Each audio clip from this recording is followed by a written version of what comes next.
So I went to China, and it was a great trip, great trip. And on the trip, we decided to go to the Great Wall of China. So I'm pretty excited because it's like one of the seven wonders of the world.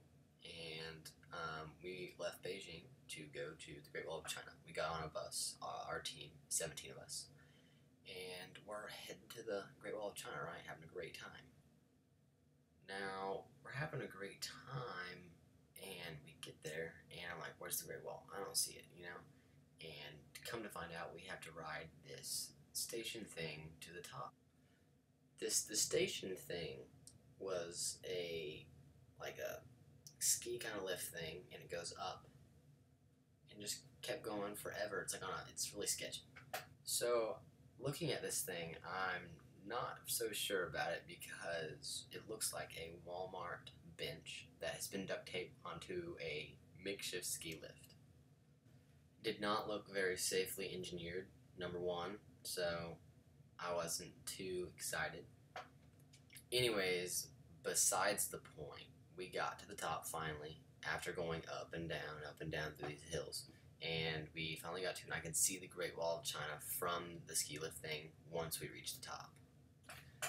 So we get to the top, and we're walking on the Great Wall of China. We're trying to figure out how to even, get onto, the main steps.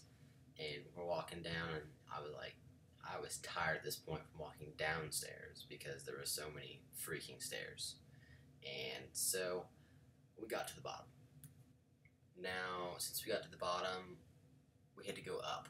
Now that was exhausting. That was terrible. We're going up these stairs, and we get to these buildings, and they all had ladders in the middle to get to the roof, so you could go take good photos. Except for one that didn't have a ladder. Now, of course, the one that doesn't have a ladder is the best one to get a photo from, and we're at the Great Wall of China, so I want good photos, right? Come to find out, this was a terrible idea. We decided, hey, let's climb it. Let's climb on the Great Wall of China because that's not tall. So, as I'm climbing up, it's me and three of my buddies Jack, Gage, and Jacob, and Caleb Clark. And we're climbing up the side, going up the top. Now, once we get to the top, you have to climb over this short gap thing and stick your foot in a little box about this size, like a little thing. You can get over the top.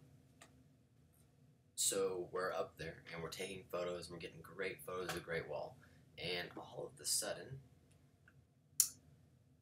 we attract more people, and people start one by one coming up, climbing, getting on top, taking good photos. Unfortunately, since so many people started climbing up there, we decided to, head down. Gage asks the question, who's going to go down first? I'm like, I'll go down first.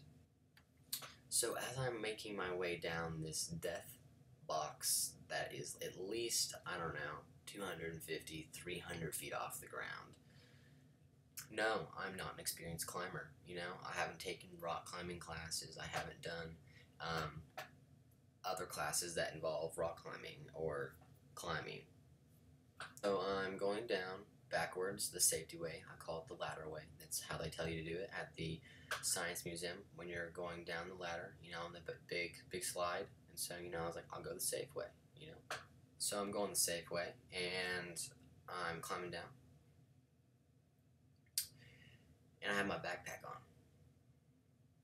And my backpacks, my Eddie Bauer adventure packs on my backpack. I'm ready for any adventure. I got all the gear, my camera, all this stuff, right? Yeah, I had it all in my backpack. And I'm climbing down. And it's like a 1 foot jump, 1 foot, One side, it's a 300-foot drop to your death. The other side, it's a 25-foot drop onto concrete. So maybe your death. I had really good faith that I could make it, but apparently it was not. No, it didn't really work out. So as I'm about to jump, I take that leap of faith, and on the way down, my backpack, stupid backpack, adventure pack, scrapes against the Great Wall of China, makes me misstep a foot, and fall about 25 feet to my near death. So I'm falling, you know, and I mean, it seemed like forever. I mean, because 25 feet and gravity in China is like, I don't know, it seemed like 30 seconds. Everything was in slow motion, and I just kept going, and then finally,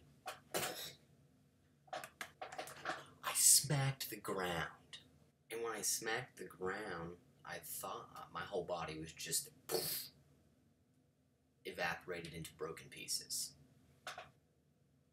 I was in one piece. I felt like I was going to die, but no, I was okay.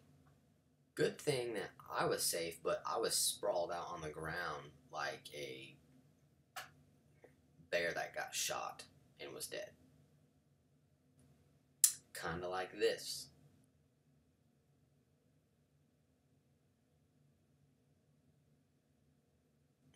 I mean, I guess you could say it was painful.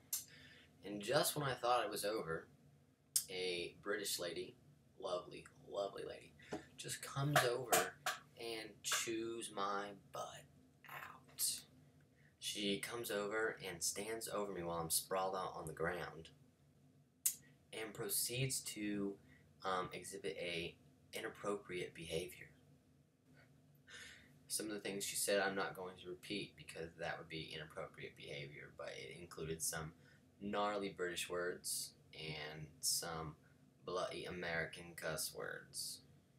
And when she was done chewing me out, telling me I almost fell on her and killed her, which I never touched her.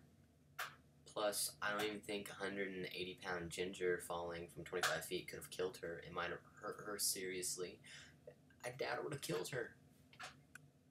Besides the point, she gets up. Well, she's already up. I get up, and Coach Kufal comes over to me. Born a risk taker. Born a risk taker. That is all he is saying this whole time. He comes over and helps me up while he's saying, "That's Jake Patton. He's born a risk taker." And the lady goes off again and says, "You bloody Americans, no wonder you have such a bad reputation." That was my terrible British voice trying to even explain how mad she was. But luckily to my rescue were a few Americans behind me. They just laughed at her, and one of them yelled, "Oh, come on!" Which, it made me pretty happy because everybody started laughing, and boom, she was out of there. I mean, she got out of there so quick. I mean, it was like I'm telling you, she UFO'd out of there. That means she just basically freaking disappeared. She was gone so quick. So we head down to the bottom, and we get done with the Great Wall of China, but they have this rain coverage thing-majig. It's like a big pavilion, portico, whatever you want to call it. We were going to slide down, or toboggan down these big slide things, right?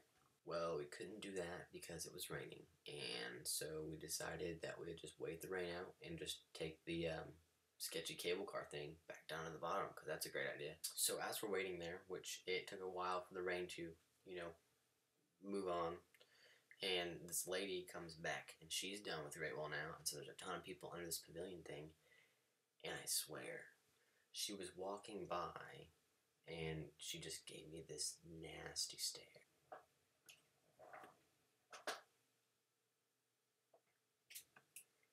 Kind of like that. So my response to that was,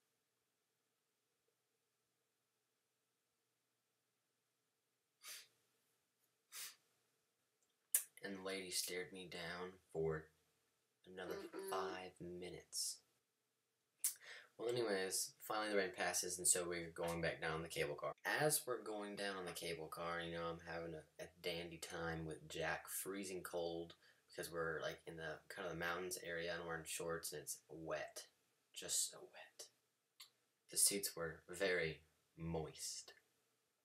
Anyways, moving on, we get to the bottom, and I can't remember who it was, but anyway, she got on the car, not right behind me, but like three cable cars behind me, but I could see her if I like looked back, she was pretty far back there, but I could see her. And somebody, I don't know who it was, we get off of the cable car. They obviously were not paying very much attention because somebody yells, "The British are coming! The British are coming!" And that's the point I knew I was gonna die. She was gonna think it was me, and she was gonna come over there and she was gonna kill me just because she was that mad. But luckily that didn't happen because I'm still here today telling you this very true story. Moral of the story, don't mess with crazy British ladies. Just don't. It's a bad idea. Well, that's all I got for you. So, yep. Stay tuned.